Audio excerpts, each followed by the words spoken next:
Hello friends, स्वागत है आपका दी ऑडियो बुक लाइब्रेरी में, जहां हम आपके लिए लाते हैं वो ज्ञान जो आपकी ज़िंदगी बदल सकता है। आज की हमारी वीडियो में हम बात करेंगे रॉबर्ट कियोसाकी की बेस्ट सेलिंग किताब रिच डैड पुअर डैड के दूसरे अध्याय की समरी आर्थिक साक्षरता क्यों सीखें की। सोचिए, पैसा आपके लिए काम करे, न कि आप पैसे के लिए। इस वीडियो में आप जानेंगे अमीर बनने की सबसे बड़ी कुंजी, पैसे की समझ क्यों है ज़रूरी। और दोस्तों, अगली वीडियो में पूरा अध्याय विस्तार से कवर करेंगे, तो सब्सक्राइब करें और बेल आइकन दबाएं ताकि आप ये ज्ञान का खजाना मिस न करें। चलो, अमीरी की सोच सीखने का सफर शुरू करते हैं। हम लगभग 3.5 दशक बाद रॉबर्ट और माइक से दोबारा मिलते हैं। माइक ने अपने पिता की कंपनी की बागडोर संभाल ली है और अमीर डैडी से भी अच्छा प्रदर्शन कर रहे हैं। जहां तक रॉबर्ट का प्रश्न है, वे 1994 में 47 वर्ष की उम्र में रिटायर हो चुके हैं। उनकी और उनकी पत्नी की दौलत अपने आप बढ़ रही है, जैसे कोई गहरी जड़ों वाला वृक्ष बढ़ता है। वे 1923 की एक मीटिंग की कहानी बताते हैं, जिसमें उस युग के महानतम लीडर्स और सबसे अमीर व्यवसायियों ने हिस्सा लिया था, जो सबसे बड़ी स्टील और गैस कंपनी के स्वामी थे, जो न्यूयॉर्क स्टॉक एक्सचेंज चलाते थे और जो राष्ट्रपति हार्डिंग की कैबिनेट में थे। 25 साल बाद उनमें से ज्यादातर के जीवन का दुखद अंत हुआ था, और वे या तो दिवालिया थे, निर्वासित थे, या फिर जेल में थे। संभवतः 1929 के स्टॉक क्रैश और महामंदी ने उनके दुर्भाग्य में भूमिका निभाई थी, लेकिन आज हम उनसे भी ज्यादा उथल-पुथल और परिवर्तन वाले युग में जी रहे हैं। हमारे बचाव के लिए पैसे से ज्यादा जरूरी है शिक्षा और सीखने की योग्यता। महत्वपूर्ण बात यह नहीं है कि आप कितना कमाते हैं, बल्कि यह है कि आप कितना रखते हैं और आप इसे कितनी पीढ़ियों तक रखते हैं। इसलिए जब लोग रॉबर्ट से पूछते हैं कि अमीर होने की शुरुआत कहाँ से करें, तो वे उन्हें वही जवाब देते हैं जो उनके अमीर डैडी ने उन्हें दिया था। अगर आप अमीर बनना चाहते हैं, तो आपको वित्तीय दृष्टि से साक्षर बनने की जरूरत है। रॉबर्ट बताते हैं कि कई लोग किसी छोटे घर के लिए बनी नींव पर अट्टालिका खड़ी करने की कोशिश करते हैं। चूंकि बच्चे बहुत कम वित्तीय शिक्षा के साथ कॉलेज से निकलते हैं, इसलिए वे अपने वयस्क जीवन की शुरुआत अमेरिकी सपने का पीछा करने से करते हैं, लेकिन खुद को गहरे कर्ज में पाते हैं। बाहर निकलने का उन्हें जो एकमात्र तरीका दिखाई देता है, वह है अमीर बनने की रणनीति। लेकिन उस वित्तीय साक्षरता की पृष्ठभूमि के बिना उनके प्रयास किसी कमजोर नींव पर अट्टालिका तानने जैसे होते हैं, और एम्पायर स्टेट बिल्डिंग बनाने के बजाय वे अंततः लीनिंग टावर ऑफ सबर्बिया बनाते हैं। रॉबर्ट और उनके बचपन के मित्र माइक को उनके अमीर डैडी की शिक्षा की बदौलत एक मजबूत बुनियाद मिली थी, जो अट्टालिका बनाने लायक थी। अकाउंटिंग का विषय नीरस और दुविधापूर्ण है और वित्तीय सफलता के लिए बेहद अनिवार्य है। अमीर डैडी ने दोनों लड़कों को इसे सिखाते हुए समय सरलता के लिए केवल चित्रों का इस्तेमाल किया। बाद में जाकर उन्होंने मुख्य अवधारणाओं का मार्गदर्शन देने के लिए संख्याएं जोड़ना शुरू की। रॉबर्ट कहते हैं कि पहला नियम यह है कि आपको संपत्ति और दायित्व के बीच का फर्क पता होना चाहिए और सिर्फ संपत्तियां खरीदना चाहिए।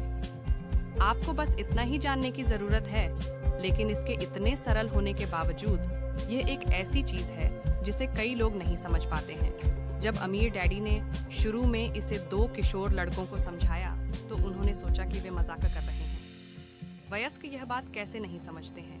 क्या हर व्यक्ति अमीर नहीं बनना चाहता?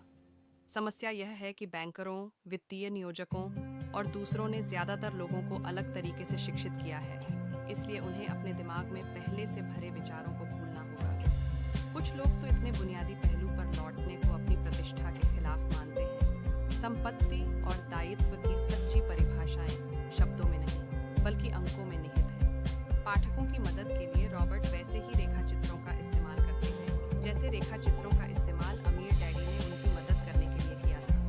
यह संपत्ति का कैश फ्लो पैटर्न है। रेखा चित्र का ऊपरी हिस्सा इनकम स्टेटमेंट है, जिसे प्राय प्रॉफिट एंड लॉस स्टेटमेंट कहा जाता है। यह आय और व्यय को बताता है, पैसा अंदर और पैसा बाहर। रेखा चित्र का निचला हिस्सा बैलेंस शीट है।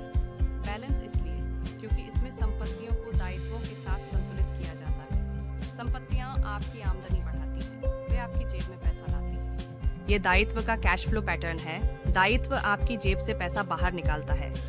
अमीर बनना चाहते हैं तो संपत्तियां खरीदें। ये सरल लगता है, लेकिन इतने सारे लोग इसलिए संघर्ष करते हैं क्योंकि वे दायित्व खरीदते हैं। यदि आप दौलत हासिल करना और कायम रखना चाहते हैं तो आपको अपनी समझ को बढ़ाना चाहिए। यह सिर्फ संख्याओं की बात नहीं है, बात यह है कि संख्याएं क्या कहानी बताती हैं। इनमें से हर रेखा चित्र में तीरों का अनुसरण करके देखें कि पैसा कहाँ प्रवाहित हो रहा है, यानी कैश फ्लो का रुख किस ओर है।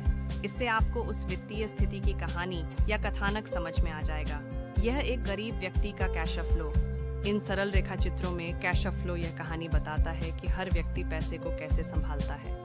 प्राय कर्ज में फंसे लोग यह सोचते हैं कि ज्यादा पैसे कमाना ही उनकी समस्या का हल है, लेकिन ज्यादा पैसे से उनकी समस्याएं नहीं सुलझ सकती, उलटे वे कई गुना बढ़ जरूर सकती हैं। इसीलिए इतने सारे लोग जिन्हें अचानक बहुत सारा पैसा मिलता है, जैसे लॉटरी या विरासत से, वे उसे तेजी से फूंक डालते हैं। ज्यादा पैसों का परिणाम यह होता है कि खर्च भी उतना ही बढ़ जाता है। इतने सारे लोगों में जिस चीज की कमी है वह है वित्तीय शिक्षा। इसीलिए वे अपने पेशे में सफल होने के बावजूद पैसे की तंगी से परेशान हो सकते हैं। हो सकता है कि उन्होंने पैसा बनाना तो सीख लिया हो, लेकिन यह नहीं सीख पाए कि इसका प्रबंधन कैसे किया जाए। बहुत बुद्धिमान लोग भी पैसे ढेले यानी वित्त के मामले में अंगूठा टेक हो सकते हैं। उन्होंने यह तो सीख लिया है कि पैसे के लिए कड़ी मेहनत कैसे की जाए, लेकिन वे यह नहीं सीख पाए हैं कि पैसे से अपने लिए कड़ी मेहनत कैसे कराई जाए। रॉबर्ट एक युवा दंपति की कहानी बताते हैं जिनकी शादी होती है और वे इकट्ठे जीवन शुरू करते हैं। उनकी आमदनी बढ़ने लगती है, लेकिन इसके साथ ही उनके खर्च भी बढ़ते जाते हैं। दंपति पर पहली मार उसकी पड़ती है, जो ज्यादातर लोगों के लिए सबसे बड़ा खर्च होता है, टैक्स। और कई लोगों के लिए इनकम टैक्स सबसे बड़ा आघात नहीं, यह तो सोशल सिक्योरिटी होता है। ये लगभग 15% है। सोशल सिक्योरिटी टैक्स को जब मेडिकेयर टैक्स रेट से मिला दिया जाता है, जिन सभी में नियोक्ता को बराबरी की हिस्सेदारी करनी होती है, वह राशि जिसका भुगतान नियोक्ता अब कर्मचारी को नहीं कर सकता, और कर्मचारी को उस राशि पर भी इनकम टैक्स देना होता है। युवा दंपति का सामना इन टैक्सों से होता है, और जब वे मकान खरीदते हैं तो उन्हें प्रॉपर्टी टैक्स भी देना पड़ता है, और नए मकान के साथ नई कार, नया फर्नीचर और नया सामान भी आता है। अचानक उनके दायित्व बढ़ जाते हैं और मॉर्गेज तथा क्रेडिट कार्ड कर्ज हावी हो जाते हैं। दंपति चूहा दौड़ में फंस जाते हैं। इसमें एक शिशु को भी जोड़ दें और वे ज्यादा कड़ी मेहनत करते हैं। ज्यादा आमदनी के कारण ज्यादा टैक्स लगता है, कर्ज बढ़ता रहता है और वे अंततः इसे एक कंसोलिडेटेड लोन में अपने मॉर्गेज को एकीकृत करा लेते हैं। लेकिन उनकी आदतें नहीं बदली हैं, इसीलिए क्रेडिट कार्ड का कर्ज चलता रहता है। साथ ही वे अपने होम लोन की अवधि को भी बढ़वा लेते हैं। इस दंपति के लिए और उन जैसे इतने सारे लोगों की सच्ची समस्या क्या है? सिर्फ यह कि वे यह नहीं जानते कि वे अपने पास के पैसे का प्रबंधन कैसे करें। इसका कारण यह है कि वे वित्तीय रूप से निरक्षर हैं और संपत्ति तथा दायित्व के सच्चे फर्क को नहीं समझते हैं। इतने सारे लोग यह प्रश्न करने का समय ही नहीं निकालते हैं कि क्या किसी चीज में समझदारी है। वे तो बस भीड़ का अनुसरण करते जाते हैं। अक्सर वे बिना सोचे समझे वह बात दोहरा देते हैं जो उन्हें बताई गई है, डाइवर्सिफाई। आपका घर एक संपत्ति है। आपको ज्यादा कर्ज लेने के लिए टैक्स में छूट मिलती है। कोई सुरक्षित नौकरी खोजो, गलतियां मत करो, जोखिम मत लो। रॉबर्ट और माइक ने अमीर डैडी के साथ मीटिंगों में बैठकर बहुत सारा समय गुजारा था। अमीर डैडी जिन बुद्धिमान लोगों से खुद को घेरे रहते थे, उनसे उन लड़कों ने भी बहुत कुछ सीखा था। इसका परिणाम यह हुआ कि उन्होंने उनके स्कूल में सिखाए जाने वाली मानक रूढ़ियों पर प्रश्न करना सीखा। इससे समस्याएं उत्पन्न होने लगीं और वे अपने शिक्षकों से दूर होने लगे। रॉबर्ट पैसे के मामले में अपने असली डैडी से असहमत होने लगे, खास तौर पर उनके गरीब डैडी के इस दृष्टिकोण से कि उनका घर उनका सबसे बड़ा निवेश था। इसके विपरीत अमीर डैडी अपने घर को निवेश नहीं, दायित्व मानते थे। कई लोग अब भी यह विश्वास करते हैं कि उनका मकान संपत्ति है, लेकिन रॉबर्ट सिखाते हैं कि घर दायित्व है, क्योंकि यह पैसा आपकी जेब से बाहर निकलता है, केवल टैक्स और व्यय के कारण ही नहीं, बल्कि मूल्य कम होने तथा अवसर चूकने के कारण भी, क्योंकि आपका सारा पैसा आपके घर में बंध जाता है, इसलिए आप किसी दूसरी जगह उसका निवेश नहीं कर पाते, और इस वजह से आप निवेश अनुभव की शिक्षा से वंचित रह जाते हैं। इसका यह मतलब नहीं है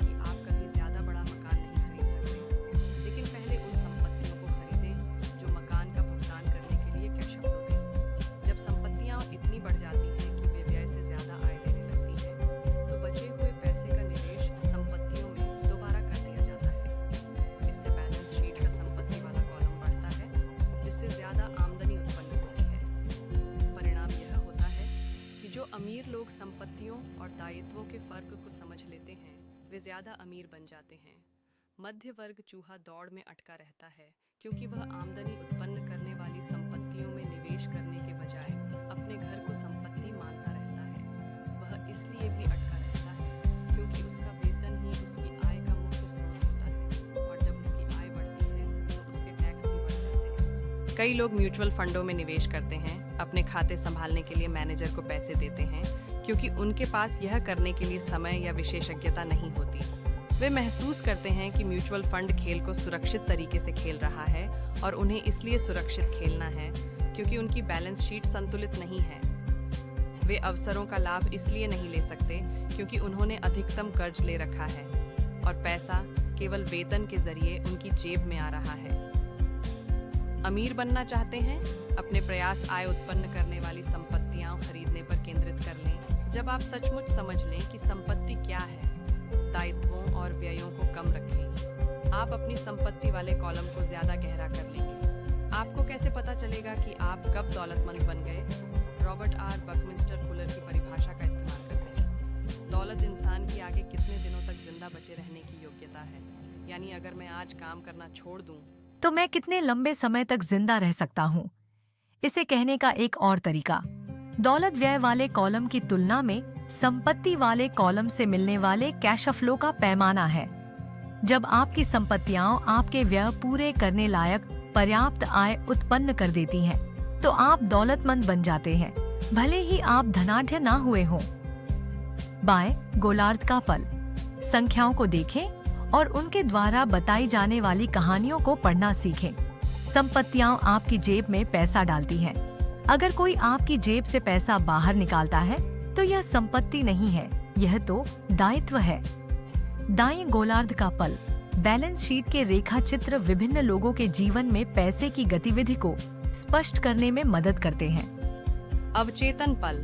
बहिष्कार का डर लोगों को आमतौर पर स्वीकृत रायों या लोकप्रिय प्रवृत्तियों पर प्रश्न किए बिना उन्हें स्वीकार करने के लिए प्रेरित करता है, जिससे अक्सर उन्हें वित्तीय नुकसान होता है। रॉबर्ट क्या कह रहे थे? अब सोच विचार करने का समय है। खुद से पूछें, रॉबर्ट इस उद्धरण में क्या कह रहे हैं और वे ऐसा क्यों कहते हैं? इस खंड में आपको रॉबर्ट के साथ सहमत या असहमत होने की जरूरत नहीं है। लक्ष्य तो यह समझना है कि रॉबर्ट क्या कह रहे हैं। याद रखें, यह पाठ्यक्रम सहयोगी और समर्थक बनने के लिए तैयार किया गया है। दो दिमाग एक से बेहतर होते हैं। अगर आप रॉबर्ट की कही बात को नहीं समझ पाते हैं तो संकोच ना करें, समझने में मदद मांगें। हर उद्धरण पर बातचीत करने का समय निकालें जब तक कि आप इसे समझ ना लें। महत्वपूर्ण यह नहीं है कि आप कितना ज्यादा पैसा कमाते हैं, महत्वपूर्ण तो यह है कि आप कितना पैसा रख पाते हैं। बुद्धि समस्याओं को सुलझाती है और पैसे को उत्पन्न करती है। वित्तीय बुद्धि के बिना पैसा जल्दी ही चला जाता है।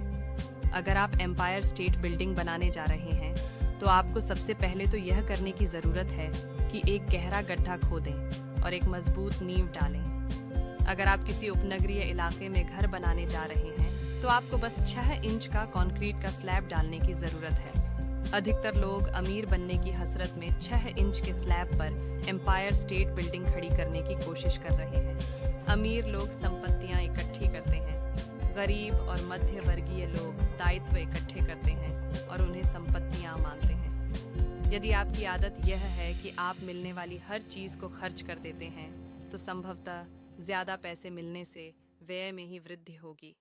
80% परिवारों की वित्तीय कहानी यह होती है कि वे आगे बढ़ने के लिए कठोर श्रम करते हैं। बहरहाल उनकी यह कोशिश बेकार जाती है क्योंकि वे अपना जीवन संपत्तियां खरीदने के बजाय दायित्व खरीदने में लगा देते हैं। पैसे को पूरी तरह न समझने की वजह से बहुसंख्यक लोग इसकी भारी शक्ति को खुद पर हावी होने की अनुमति देते हैं। दोस्तों, ये थी रिच डैड पुअर डैड के दूसरे अध्याय की समरी, आर्थिक साक्षरता क्यों सीखें। अगर आपको ये वीडियो पसंद आई हो और कुछ नया सीखने को मिला हो तो लाइक करना न भूलें और अपनी राय कमेंट में जरूर शेयर करें। और याद रखें, आर्थिक आजादी की शुरुआत सही सोच और साक्षरता से होती है। अगली वीडियो में हम इस पूरे अध्याय को विस्तार से कवर करेंगे ताकि आप हर छोटी बड़ी बात को बेहतर तरीके से समझ सकें। तो अगर अभी तक सब्सक्राइब नहीं किया है तो जल्दी से करें और बेल आइकन दबाएं ताकि कोई भी वीडियो आपसे छूट न जाए। और हाँ, इसे अपने दोस्तों और परिवार के साथ शेयर करें ताकि वो भी इस ज्ञान का फ़ायदा उठा सकें। मिलते हैं अगली वीडियो में, तब तक के लिए याद रखें, सीखते रहें, बढ़ते रहें।